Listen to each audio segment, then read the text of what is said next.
आंध्र प्रदेशातील न्यानद्याल जिल्ह्यातील शिरावेल्ला मेट्टा गावाजवळील न्यानद्याल आल्लागडा राष्ट्रीय महामार्गावर आज पहाटे सुमारे 1:30 ते 2च्या दरम्यान खासगी बस आणि कंटेनर लॉरी यांच्यात भीषण समोरासमोर अपघात झालाय। या दुर्घटनेमध्ये बसचे 2 चालक आणि क्लीनरचा जागीच मृत्यू झाला असून बसमधील 36 प्रवाशांचे प्राण प्रसंग गावधानमुळे वाचले।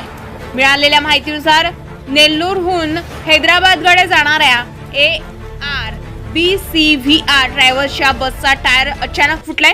त्यामुळे चालकाचं वाहनावरील नियंत्रण सुटले आणि बस दुभाजक ओलांडून समोरून येणाऱ्या कंटेनर लॉरीवर आदळली। धडकेनंतर दोन्ही वाहनांना भीषण आग लागली, ज्यामुळे घटनास्थळी एकच खळबळ उडाली। याच वेळी मागून येणाऱ्या एका ट्रक चालकानं प्रसंगावधान दाखवत बसच्या काचा आणि दरवाजे फोडले। त्यामुळे बसमधील प्रवाशांना वेळेस बाहेर पडता आले आणि मोठी जीवितहानी टळली।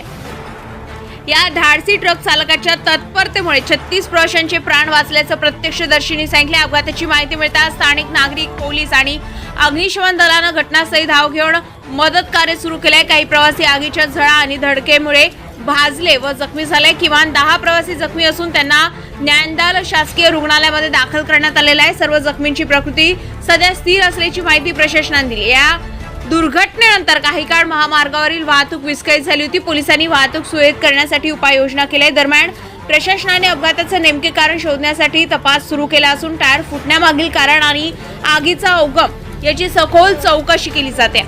प्रवाशाच्या जीवित रक्षणासाठी मदत करणाऱ्या ट्रक चालकाच्या धैर्याचं सर्वत्र कौतुक होते। तसेच अशा प्रकारच्या अपघाताची पुनरावृत्ती टाळण्यासाठी महामार्गावरील वाहनांची तांत्रिक तपासणी, वेगमर्यादा आणि रस्ते सुरक्षेच्या उपाययोजनांवर अधिक भर देण्याची मागणी नागरिकांकडून होते आहे।